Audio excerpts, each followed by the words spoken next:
Sun and Fun begins April 14th, and it's your chance to enroll in any FlightInsight course at lower prices before they go up next month. I'll also be on the ground Saturday and Sunday discussing the nuances of non-precision approaches. So if you want to break from the Florida sun and want to dive in on instrument procedures, come see me on either day at the Central Florida Aviation Academy on the southwest side of the grounds at 10 a.m. With so many pilots descending on South Florida, we thought it'd be a good opportunity to review the entry procedures for Lakeland Airport, site of Sun and Fun. The Sun and Fun NOTAM, which is available on the event website, lists everything you need to know about arriving and departing during the show. Give it a read all the way through, even if you've flown in before, and have a copy of it on you when you fly in. We're starting out flying southbound at a VFR cruising altitude. We're going to be doing the Lake Parker arrival, which is what most VFR arrivals are going to fly. If the weather is marginal or IFR, be sure to file IFR on the ground and pick up your clearance before departing. The VFR Lake Parker arrival has a number of visual waypoints we're going to be flying by on the way in. And we can overlay some GPS visual waypoints as well, as we've done on ForeFlight here. The first one is called the Middle of Nowhere waypoint, called VPMNO. That's where we're currently navigating to. Within 60 miles, we should have a listen to the Lakeland ATIS on 134.67. This will let us know the active runway, among other things. We'll use runway 10 left for this. We should also start monitoring approach on 124.5. It's important we don't make any unnecessary radio calls here and just monitor. The frequency will be very congested all the way in. We also want to have all our lights on, landing, taxi, strobes, within 40 miles of the field. Approaching the Lake Parker arrival, we want to be at 100 knots and 1200 feet MSL, which should be no problem in our Cessna. If we're faster, we'd want to maintain 150 knots at 1700 feet. Twins should be at 2200 feet. We'll put the tower frequency 135.22 on standby here. The ATIS will direct us to this middle of nowhere transition point when it's the beginning of the course, but sometimes, when it's less congested, it'll start at the next point, which is the Fantasy of Flight waypoint, or VPFSY. In any case, we're going to shoot the whole thing. We should expect heavy traffic here and pick out an aircraft of similar speed to get behind, staying no closer than a half a mile and trail behind it, maintaining 100 knots. If we can't stay that far behind, we should turn around and head back to the starting point. Don't slow down or make S-turns to try to open up spacing. There are aircraft behind you too, remember. We'll depart the middle of nowhere point and head towards Fantasy of Flight. This is an aviation museum situated on the shore of Lake Agnes.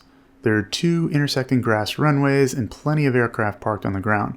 Don't land here, this is not Lakeland. Instead, turn southwest and head towards Suntrax, a racetrack, coded with a VFR waypoint VPTCK. From over Suntrax, we're going to turn right again, this time headed for the north shore of Lake Parker, the namesake for the arrival we're doing. We're aiming for those smokestacks out there.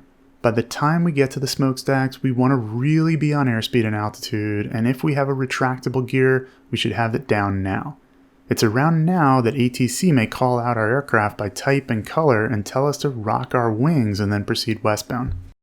What we're looking for now is the interstate I-4, which will be intersecting on a diagonal.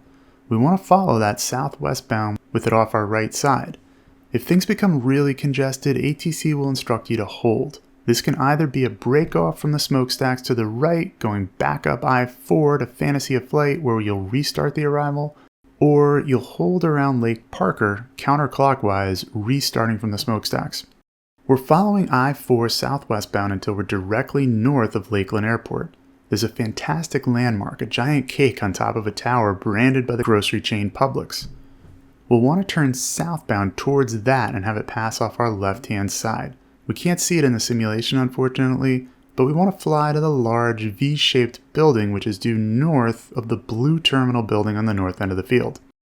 It's at this point that we want to switch over and monitor tower frequency. They'll instruct us to enter a downwind and clear us to land on runway 10 left on either the green dot with 4,672 feet available distance or the orange dot with 3,173. We'll turn right to enter the downwind before getting to the blue terminal building. We'll turn final and aim for that dot. Runway 10 left is actually a taxiway most of the year, but it's 75 feet in width and has banners noting where the threshold is. The dots begin after that body of water on the left side of the runways. You don't want to land full length unless you really need it and ask tower for it. Don't land on the long, wide runway either.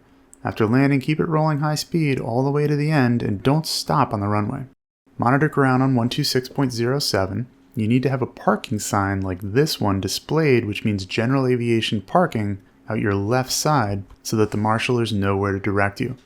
Only follow their instructions when taxiing around. Make sure you read the full NOTAM for Sun and Fun and don't just rely on videos like this one, but hopefully this will help you visualize the procedures before going up there.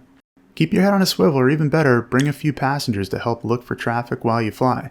Enjoy Sun and Fun, and if you're training for any new rating or want to bone up on your knowledge, take advantage of 20% off all FlightInsight courses and bundles from now through April 7 with the code SUN20 at the link here and in the description.